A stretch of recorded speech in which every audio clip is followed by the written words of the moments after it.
Assalamualaikum warahmatullahi wabarakatuh. Alhamdulillahirabbil alamin wassalatu wassalamu ala asyrafil anbiya'i wal mursalin nabiyina Muhammadin wa ala alihi wa sahbihi ajma'in. Wasallama tasliman katsira, amma ba'du. Jamaah yang dimuliakan Allah Subhanahu wa taala, kami diberikan amanah untuk mengisi pengajian berkaitan dengan tema dosa menghalangi rezeki. Apakah dosa dan maksiat itu bisa menghalangi rezeki? Jawabannya adalah bisa. Sebagaimana hadis dari Rasulullah SAW, beliau SAW bersabda, Innal abda la yahrumu rizqa bidzambi yusibuhu. Sungguhnya seorang hamba itu benar-benar terhalang dari rezeki disebabkan karena dosa yang dia lakukan. Jadi kata Rasulullah SAW, dosa bisa menghalangi rezeki. Dalam kaitan yang lebih besar lagi, dosa yang dilakukan oleh negara atau masyarakat itu bisa menghalangi rezeki yang datang dari langit dan dari bumi. Bukankah Allah Ta'ala berfirman di dalam Al-Quran, Walau anna ahlal qura amanu wattaqaw lafatahna alaihim barakatim minas sama'i wal ard. Kata Allah, kalau sekiranya penduduk negeri-negeri itu beriman dan bertakwa kepada Allah Subhanahu wa taala, la fatahna 'alaihim barakatin minas sama'i wal ard. Maka Allah Subhanahu wa taala akan membuka keberkahan dari langit dan dari bumi. Akan melimpahkan keberkahan dari langit dan dari bumi. Pertanyaannya, kenapa Indonesia negaranya makmur, subur, berbagai macam sumber daya alam ada, tapi masyarakatnya masih miskin, masyarakatnya masih banyak, belum jadi negara maju? Karena apa? Karena dosa yang dilakukan oleh suatu negeri. Kebalikannya, kalau suatu negeri itu beriman dan bertakwa, Allah akan limpahkan segala macam rezeki dari langit dan dari bumi. Contoh saja di negeri Arab, Arab Saudi, Uni Emirat Arab dan yang lainnya, sumber daya alamnya apa sih mereka? Cuman minyak saja. Tapi dari minyak jadi negara kaya. Nyumbang ke Indonesia, bikin masjid, nyumbang berbagai macam ke Indonesia. Negeri-negeri kaya seperti Arab Saudi, Uni Emirat Arab, padahal cuma satu sumber daya alam, minyak. Indonesia apa yang tidak ada di Indonesia? Minyak sawit ada. Sampai ada orang bilang Indonesia itu saking banyak minyaknya, mukanya aja banyak minyaknya. Karena banyak minyak di Indonesia, sumber dayanya melimpah. Tapi apa yang terjadi? Kenapa banyak rakyat yang miskin? Karena korupsi merajalela. Korupsi merajalela bukan cuma dari atasannya, dari bawahannya juga korupsi. Karena jangan sampai kita mencela atasan kita yang korupsi, tapi bawahannya juga ikut korupsi. Curang dalam timbangan. Wailul lil mutaffifin alladzina idza iktalu 'alan nasi yastawfun wa idza kaluhum aw wazanuhum yukhsirun. Kata Allah, curang dalam timbangan. Kalau untuk orang lain dikurangi timbangannya, tapi kalau untuk diri sendiri diperbanyak timbangannya. Curang dalam berjual beli dan seterusnya. Gimana akan kaya negaranya. Nah, jadi jamaah yang Allah muliakan, jelas bahwasanya keimanan dan ketakwaan mempengaruhi rezeki suatu negeri dan mempengaruhi rezeki seorang hamba Allah Subhanahu wa taala. Kemudian dalam ayat yang lain Allah Ta'ala berfirman, Wa may yattaqillaha yaj'al lahu makhraja. Siapa yang bertakwa kepada Allah, Allah akan berikan kepada dia jalan keluar. Jadi tidak hanya menghalangi rezeki, pelaku maksiat pun akan dipersulit urusannya. Kebalikannya, orang yang bertakwa kepada Allah akan diberikan jalan keluar dari segala macam ujian dan cobaan yang dia terima. Tapi orang yang pelaku maksiat akan dipersulit urusannya. Wa yarzuquhu min haitsu la yahtasib, dan orang yang bertakwa akan diberikan rezeki dari arah yang tidak disangka-sangka. Kebalikannya, orang yang berbuat dosa dan maksiat tidak akan diberikan rezeki dari arah yang disangka-sangka. Nah, jadi jelas di sini dari ayat-ayat yang kami bawakan tadi, jelas bahwasanya keimanan dan ketakwaan mempengaruhi rezeki, dan dosa dan maksiat juga mempengaruhi rezeki. Sekarang kita ambil contoh, misalkan dosa apa yang menghalangi rezeki. Jadi secara umum dosa-dosa atau maksiat itu menghalangi rezeki, tetapi ada beberapa dosa yang disebutkan di dalam dalil-dalil dari Al-Quran maupun hadis. Yang pertama, meninggalkan sholat. Apa dalilnya? Surah Thaha ayat 132. Allah Ta'ala berfirman, wa'mur ahlaka bis-salati wastabir 'alaiha. Kata Allah, perintahkanlah keluarga kalian untuk menegakkan sholat dan bersabarlah di dalam memerintahkan keluarga kalian untuk sholat. La nas'aluka rizqa, kami tidak minta rezeki kepada kalian. Jadi dengan Allah memerintahkan kalian sholat, Allah tidak minta rezeki kepada kita. Nahnu narzuquk wal 'aqibatu littaqwa. Kamilah yang memberikan rezeki disebabkan kalian menegakkan sholat, dan akibat yang baik kepada orang yang bertakwa. Jadi di sini Allah menyebutkan kaitan antara sholat dengan rezeki. Orang yang sholat, terutama sholat yang wajib, sholat 5 waktu, maka akan dipermudah jalan rezekinya. Sebaliknya, orang yang menjauhi sholat, tidak sholat, maka akan dipersulit jalan rezekinya.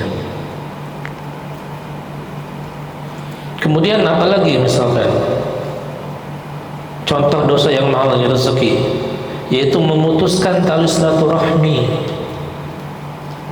Seperti tadi yang khatib sampaikan, kita harus menyambung tali silaturahmi. Apa sih itu tali silaturahmi? Silaturahmi itu artinya menyambung kekerabatan yang ada hubungan darah. Kalau yang tidak ada hubungan darah, seperti teman kerja dan yang lainnya, itu namanya ukhuwah Islamiyah, tali persaudaraan. Tapi yang ada hubungan darah ini yang diwajibkan untuk disambung. Siapa dia? Tentunya adik, kakak, orang tua, paman, bibi, yang ada hubungan darah, kakek, nenek, dan seterusnya. Kenapa harus menyambung tali silaturahmi? Karena ada anjuran dari Rasulullah SAW. Kata Rasulullah SAW, man ahabba an yubsata lahu fi rizqih, barang siapa yang senang rezekinya diluaskan, wa yunsa lahu fi atharih, dan senang umurnya dipanjangkan, falyasil rahimah, maka sambunglah tali silaturahmi. Di sini Rasul mengatakan siapa yang senang rezekinya diluaskan. Ternyata benar, orang yang bahasa bisnisnya tuh networking, orang yang networknya banyak, orang yang suka menyambung tali silaturahmi, channelnya banyak, itu biasanya lebih banyak pintu-pintu rezekinya dibandingkan dengan orang yang tidak punya teman, tidak mau menyambung hubungan silaturahmi dengan saudaranya. Itu biasanya tidak, rezekinya sempit. Wa yunsalahu fi atharih, dan orang yang suka dipanjangkan usianya. Kata para ulama di sini ada dua penafsiran. Maksudnya yang pertama adalah usianya tuh benar-benar dipanjangkan, ditambahkan. Yang tadinya dia mati umur 60 misalkan dipanjangkan jadi matinya umur 70 gara-gara dia senang silaturahmi. Atau yang kedua penafsirannya adalah umurnya diberkahi oleh Allah Subhanahu wa taala. Walaupun umurnya misalkan 50 tahun tapi umurnya berkah. Penuh kebaikan, penuh ketaatan, penuh amal soleh. Nah itu dengan berkah silaturahmi seseorang itu akan dipanjangkan umurnya dan diluaskan rezekinya. Kebalikannya, orang yang memutus tali silaturahmi bukan hanya rezekinya disempitkan dan umurnya dipendekkan, tapi juga dijanjikan tidak masuk surga. Kata Rasulullah SAW, la yadkhulul jannata qati', tidak akan masuk surga orang yang memutus tali silaturahmi. Jadi jamaah yang Allah muliakan, kalau antum memutuskan tali silaturahmi, siap-siap tidak masuk surga, bahkan rezekinya disempitkan oleh Allah Subhanahu wa taala. Kemudian contoh dosa yang lainnya apalagi? Ini yang lagi marak sekarang. Judi online. Bukan cuma online ya, offline juga haram. Kenapa judi bisa menyempitkan rezeki? Ya lihat saja. Memang ada orang berjudi jadi kaya. Yang ada orang berjudi tambah miskin, tambah melarat. Perceraian yang terjadi, barang-barang habis dijualin, gak punya apa-apa, akhirnya hutang menumpuk. Kemudian juga apa yang terjadi? Rumah tangga hancur. Ini bukan cuman berita sesaat saja, bahkan saya sendiri punya contohnya di lingkungan rumah saya yang seperti ini. Akibat judi online hancur keluarganya, hancur perekonomiannya, dan seterusnya. Makanya kata Allah Ta'ala, Allah berfirman di dalam surah Al-Maidah ayat 90, ya ayyuhalladzina amanu innamal khamru wal maisir wal ansabu wal azlam rijsun min amali syaitan. Kata Allah, berjudi itu salah satu dosa-dosa yang disebutkan adalah perbuatan yang najis. Artinya perbuatan yang menjijikan. Min amali syaitan, yang termasuk perbuatan dari syaitan. Fajtanibuhu la'allakum tuflihun. Maka jauhi oleh kalian, kata Allah, maka kalian akan beruntung. Kalian akan banyak rezekinya kalau menjauhi perbuatan judi ini. Jadi tidak ada ceritanya penjudi baik judi online maupun offline yang kaya atau kekayaannya berkah, tidak ada. Yang ada malah tragis nasibnya. Bahkan ada yang berakhir dengan bunuh diri. Karena apa? Karena judi. Maka jamaah yang Allah muliakan, kita jauhi dosa-dosa ini dan kita peringatkan saudara-saudara kita yang kecanduan main judi online. Kalau bisa, kalau ada keluarganya seperti itu, HP-nya dirusakin aja. Soalnya dengan cara HP-nya diambil itu mungkin tidak akan berhenti. Kalau enggak ya dia akan terus menerus kecanduan, adiktif terhadap judi. Kalau udah kecanduan bahaya. Apalagi dosa yang lainnya, misalkan dosa yang lainnya adalah pinjol, pinjaman online. Kenapa pinjol ini diharamkan? Karena mengandung riba. Artinya kita meminjam uang 10 juta disuruh membalinya dan nanti 15 juta misalkan. Itu riba. Bunga tambahan dalam hutang piutang itu disebut riba. Dan kata Allah Subhanahu wa taala dalam Al-Qur'an, yamhaqullahu riba wa yurbis shadaqat. Allah Subhanahu wa taala memusnahkan riba dan menyuburkan sedekah. Lihat di sini, Allah menggunakan kata yamhaqu. Dalam bahasa Arab itu artinya mahaqal qamar. Artinya bulan itu musnah, maksudnya tuh berproses gitu. Pertama ada bulan purnama, bulatnya sempurna. Nanti keesokan harinya mulai menipis bulannya, mulai meredup, bulan purnamanya sudah hilang, tinggal sepotong bulannya. Artinya kata Allah, orang yang berurusan dengan riba itu perlahan-lahan akan dimusnahkan. Bukan musnahnya sekaligus, bukan. Antum misalkan bertransaksi riba hari ini, besok enggak langsung jadi miskin, enggak. Tapi berproses kata Allah, perlahan-lahan dimusnahkannya. Nah itu yang berhubungan dengan riba, hati-hati. Pinjaman-pinjaman online dan seterusnya. Tapi kebalikannya, Allah akan menyuburkan sedekah. Jadi kita yang diperintahkan itu memperbanyak sedekah dan menjauhi riba. Karena mana qasad sadaqatun min mal, tidak akan berkurang harta apabila disedekahkan. Nah itu beberapa contoh dosa-dosa yang dapat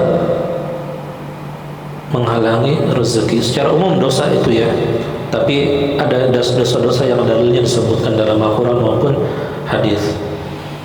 Lalu bagaimana supaya kita bisa memperbanyak rezeki? Di antaranya sebagai penutup di sini, yaitu kita memperbanyak istighfar atau bertaubat.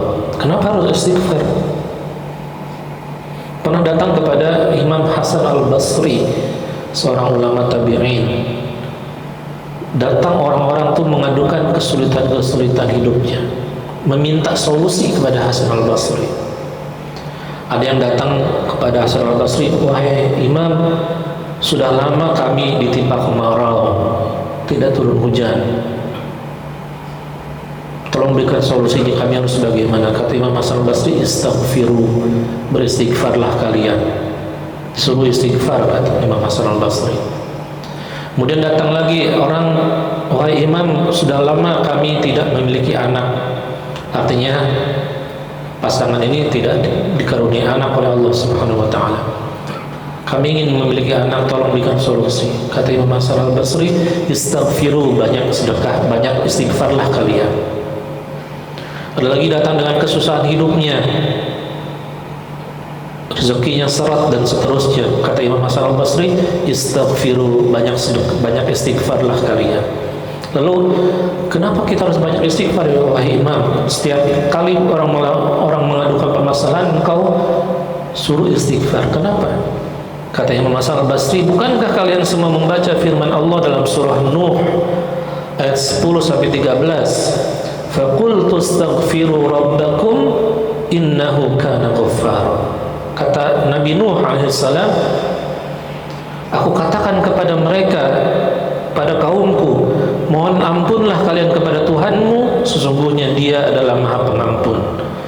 Yursilis samaa alaikum midrara. Yang pertama, kalau kalian memperbanyak mohon ampun, istighfar, niscaya Allah akan mengirimkan hujan yang lebat kepadamu. Jadi kalau terjadi kemarau panjang, itu disyariatkan sholat minta hujan. Dia itu dengan cara salah satunya nanti amalannya memperbanyak istighfar. Karena memperbanyak istighfar bisa mendatangkan hujan, bukan nyewa pawang hujan, bukan. Tapi dengan memperbanyak istighfar. Yursilis samaa alaikum midrar wa yumdidukum bi amwal. Dengan istighfar juga Allah akan memperbanyak harta kalian dengan istighfar. Wa banin, dan juga anak-anak. Wa yaj'al lakum jannat, Allah akan menjadikan kebun-kebun. Wa yaj'al lakum anhara, dan juga sungai-sungai yang jernih. Ma lakum la tarjuna lillahi waqara, mengapa kamu tidak percaya akan kebesaran Allah Subhanahu wa taala? Jadi istighfar itu membuka pintu rezeki. Istighfar membuka pintu-pintu kesulitan dalam hidup kita. Kalau kita banyak kesulitan, ingin dipermudah oleh Allah dalam segala urusan, perbanyaklah istighfar. Astagfirullah, astagfirullah, astagfirullah, begitu ya. Nah, yang terakhir, ada pertanyaan misalkan, Ustaz, tapi banyak yang tidak sholat tapi rezekinya lancar. Banyak yang maksiat tapi rezekinya lancar. Ini gimana ini? Dalam agama kita itu dinamakan istidraj. Apa itu istidraj? Kata Rasul sallallahu alaihi wasallam, hadis yang diriwayatkan oleh Imam Ahmad, "Idza ra'aita Allah Ta'ala yu'til 'abda minad dunya ma yuhibbu wa huwa muqimun 'ala ma'asihi fa innama dzalika minhu istidraj." Kata Rasul sallallahu alaihi wasallam, kalau kalian melihat Allah memberikan rezeki kepada seorang hamba, padahal seorang hamba itu selalu melakukan maksiat, maka ketahuilah itu namanya istidraj. Istidraj itu artinya diulur-ulur, diberikan oleh Allah kesenangan dulu di awalnya, nanti di akhirnya disiksa dengan siksaan yang pedih. Apa dalilnya dalam Al-Quran? Dalam surah Al-An'am ayat 44, kata Allah Ta'ala berfirman, "Falamma nasu ma dzukiru bihi fatahna 'alaihim abwaaba kulli syai'." Maka tatkala mereka melupakan peringatan yang telah diberikan kepada mereka, kami pun membuka semua pintu-pintu kesenangan untuk mereka. Jadi jangan bangga dulu ketika misalkan kita dalam kemaksiatan, dibukakan pintu-pintu rezeki kepada kita. Wah, ini hati-hati, jangan bangga dulu. Hatta idza farihu bima utu akhadnahum baghtatan fa idzahum mublisun. Sampai apabila mereka telah senang diberikan oleh Allah nikmat-nikmat itu, mereka tiba-tiba diberikan siksaan yang pedih dan mereka pun diam berputus asa. Jadi jamaah yang Allah muliakan, tetaplah kita ingat kepada Allah Subhanahu wa Ta'ala, karena harta di tangan orang beriman itu merupakan keberkahan, sementara harta di tangan pelaku maksiat merupakan kebinasaan. Jadi begini, mengapa ada orang beriman, kebalikannya ada orang beriman dan bertakwa tapi diberikan kesulitan rezeki, tapi ada orang yang tidak beriman dan bertakwa malah melakukan dosa dan maksiat tapi rezekinya banyak. Yang tadi itu istidraj namanya. Adapun orang yang beriman dan bertakwa itu namanya ujian untuk menambah derajat bagi dirinya di dunia dan di akhirat. Jadi jangan sampai kita niatnya, saya niat sholat, niat silaturahmi, niat pengen kaya, bukan begitu niatnya. Diberikan oleh Allah kekayaan atau rezeki itu bonusnya, tapi niatnya tetap niatnya untuk Allah Subhanahu wa Ta'ala. Demikianlah yang bisa kami sampaikan. Kurang lebihnya mohon maaf. Kalau ada pertanyaan dipersilakan. Ustaz, iya. tadi kalau misalkan salah satu pengamat rezeki yaitu memutus tali silaturahmi.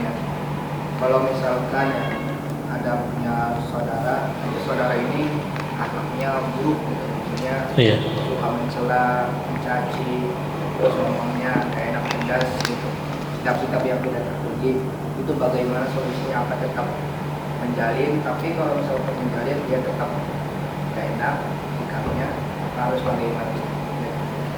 Ya. Kata Rasulullah SAW dalam sebuah hadis yang sahih, laisal wasil bil mukafi. Kata Rasulullah SAW, bukanlah penyambung tali silaturahmi yang sejati itu yang membalas kebaikan dengan kebaikan saja. Itu biasa. Kalau orang berbuat baik kepada kita, kita balas, itu biasa.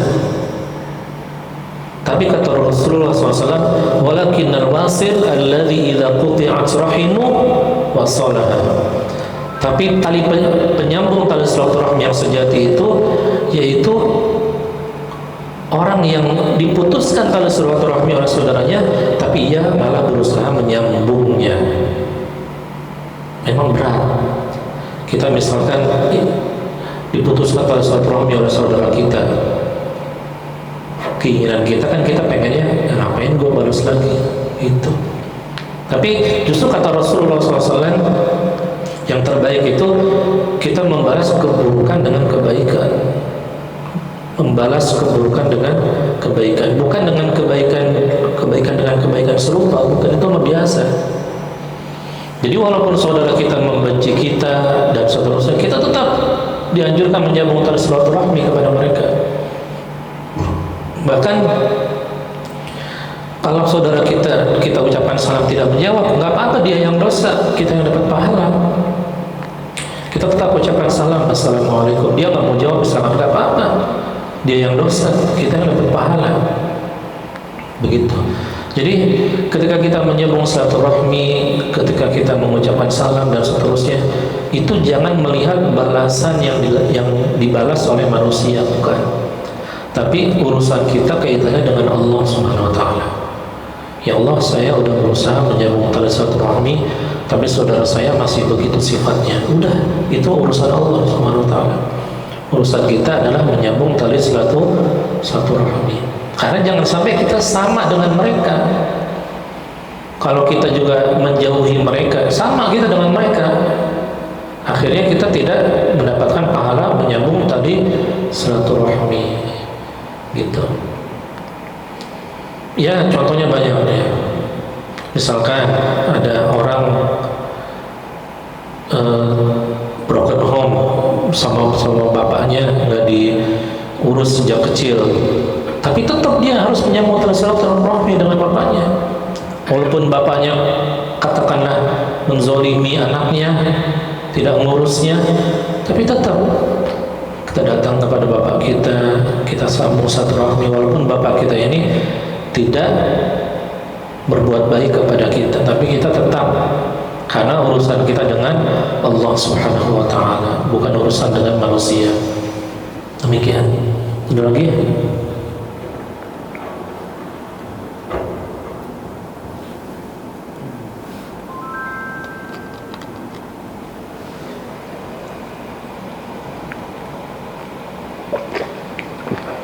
Silakan. Bagaimana caranya kita tobat itu dan konsisten di tengah maraknya praktek riba di kehidupan kita? Ya. Salah satu caranya adalah kita hijrah. Hijrah itu bukan berarti kita tuh pindah dari dari Mekah ke Madinah seperti Rasulullah SAW hijrah. Hijrah itu banyak maknanya secara luas. Hijrah itu maknanya secara umum berpindah dari keburukan kepada kebaikan. Kalau misalkan kita bekerja di tempat yang riba, kita pindah dari tempat kerja yang riba menuju tempat kerja yang tidak riba. Kalau kita misalkan sudah terlanjur meminjam uang ke bank dan seterusnya, segera kita lunasi, segera kita hijrah dari praktik riba tersebut. Kalau teman-teman kita, misalkan teman-teman yang suka dengan riba, segera kita hijrah dari teman-teman seperti ini menuju teman-teman yang tidak terjerat dengan riba. Itu hijrah. Jadi harus ada dari diri kita ingin mengubah itu semua. Karena kata Allah Ta'ala dalam Al-Quran, innallaha la yughayyiru ma biqaumin hatta yughayyiru ma bi anfusihim. Allah tidak akan mengubah keadaan suatu kaum sampai kaum tersebut mau mengubah keadaan pada dirinya sendiri. Jadi bagaimana Allah akan membantu kita kalau kitanya tidak mau juga mengajak diri kita untuk hijrah dari lingkungan riba tersebut. Jadi harus ada kemauan dari diri kita sendiri. Kitanya sendiri yang harus bisa hijrah dari lingkungan riba tersebut. Terutama teman, karena teman itu sangat berpengaruh kepada kita. Carilah teman-teman yang bisa mengingatkan kita dari praktek-praktek riba, yang bisa membantu kita untuk bisa menjauhi riba tersebut. Jadi harus bisa pintar-pintar mencari teman yang soleh. Demikian, wallahu a'lam bishawab. Ada lagi yang lain?